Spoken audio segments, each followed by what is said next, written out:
Dylan's Tangled Up in Blue, a song that charts a journey from the great Northwoods to the Delacroix and back in time to Dante. I first heard it about a week after I graduated from college, the night before I was heading out on an epic American road trip myself.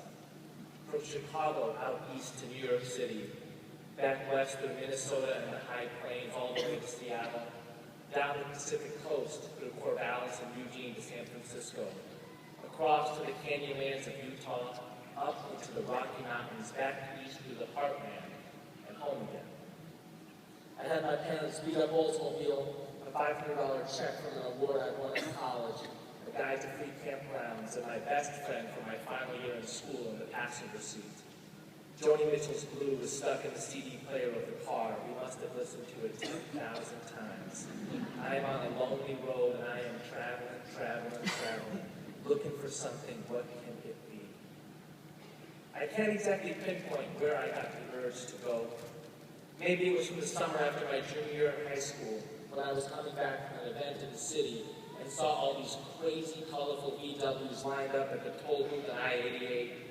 I turned on the radio and it said something about this Grateful Dead playing Soldier Field. Watch out for their followers. Somebody I was riding with scoffed, what loser wants to drive around the country following a band? I thought to myself, that sounds pretty good to me. I saw the Dead the next day and I was never the same again. Maybe the urge started when a college friend read me the opening riff of Whitman's Song of the Open Road. Afoot and light-hearted, I take to the open road. Healthy, free, the world before me, the long brown path before me, leading wherever I choose. Maybe it was much earlier when I was just a kid and I heard Woody Guthrie for the first time. I roamed and rambled and I followed my footsteps to the sparkling sands of the diamond deserts, and all around me a voice was sounding. This land was made for you and me. Maybe it was the time I was sitting in the bourgeois cake cafe on Fullerton and spied a Steinbeck book on those beautiful wooden shelves. I pulled it down when I was very young at the beginning, and the urge to be someplace else was on me. I was assured by mature people that maturity would cure this itch.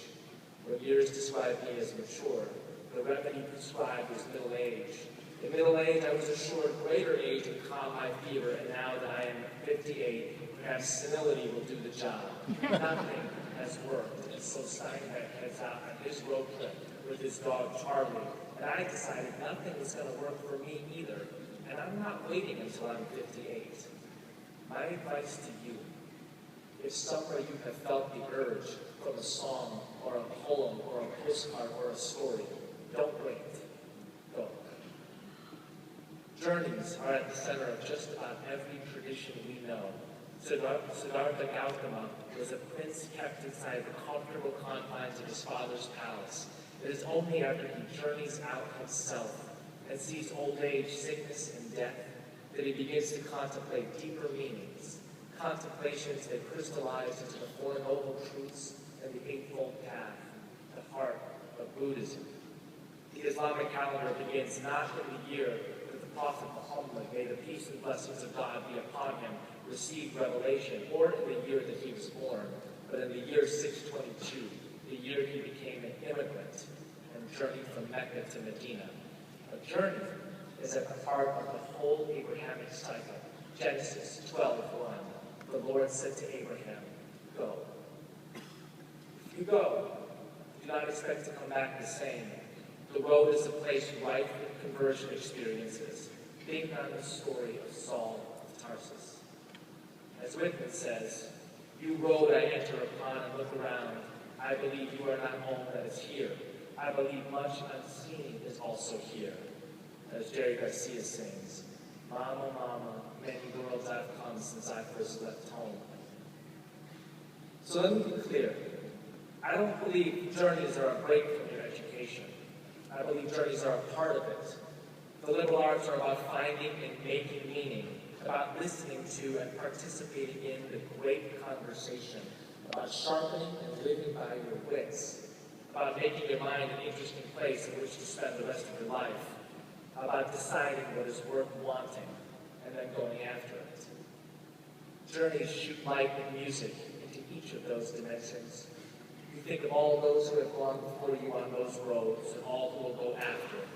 You locate yourself in traditions. You find yourself noticing details that you would have otherwise overlooked, weaving them together into new patterns, shaping and shifting worldviews.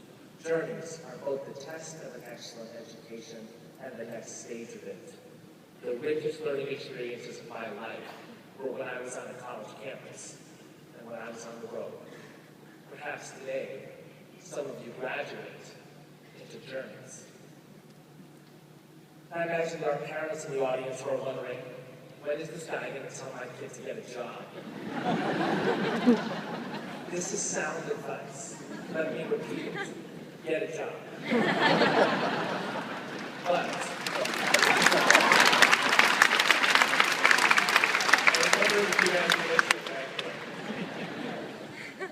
But if you've got a traveling companion and $1,000 or so between you, if you're willing to live rough for a while and seek adventure, head out on the road first.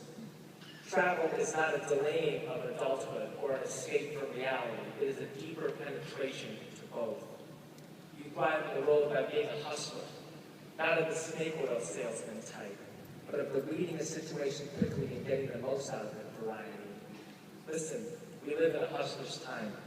There are fewer and fewer career escalators to step on and expect that you will be carried safely to retirement.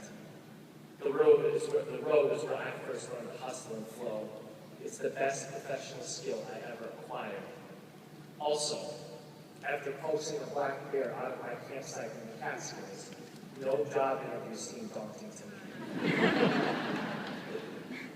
I am 37 years old, stable as you can be, married with 2 kids, got a mortgage, been building the same organization for 11 years, blessed to do work I love and bring home a decent paycheck.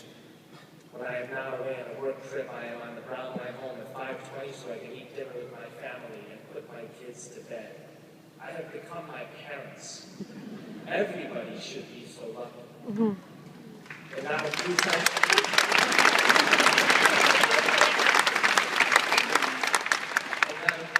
a year, I will call my friend Jeff Pinzino, the Dean Moriarty of my travels, and I'll say, remember when we rolled into Cairo, Illinois, where the Mississippi and Ohio rivers meet, when we stopped at a diner and read each other the section where Huck Finn resolves to come into Jim as they go south?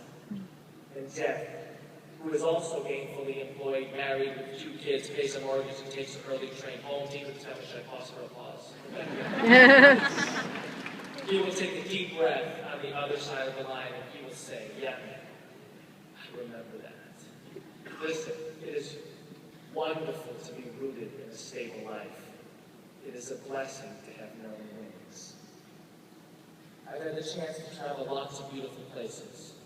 From Cape Town to Johannesburg in South Africa, Delhi to Dharamsala in India, London to the Lake District in England, Hamburg, Sydney in Australia. But America is my own. Traveling here is personal. Journeys are what built America.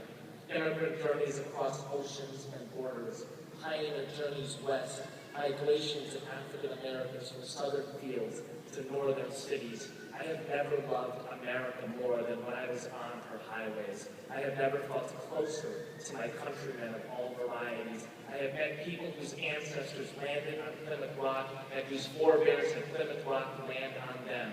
Native Americans who spoke of ghost dances on land they once roamed freely.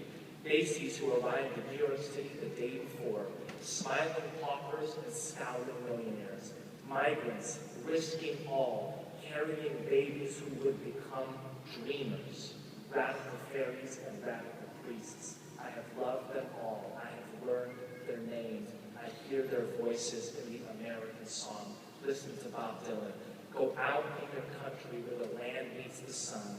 See the craters and the canyons where the waterfalls run. Nevada, New Mexico, Arizona, Idaho. Let every state in this union dig deep down in your soul. The most profound lesson of American journeys is the meaning of American citizenship. I don't care what your papers say. If you love this country, if you contribute, if you fight the good fight, if you work hard and play by the rules, if you teach your children well and stand up for people who are different than you, you belong to this nation, and it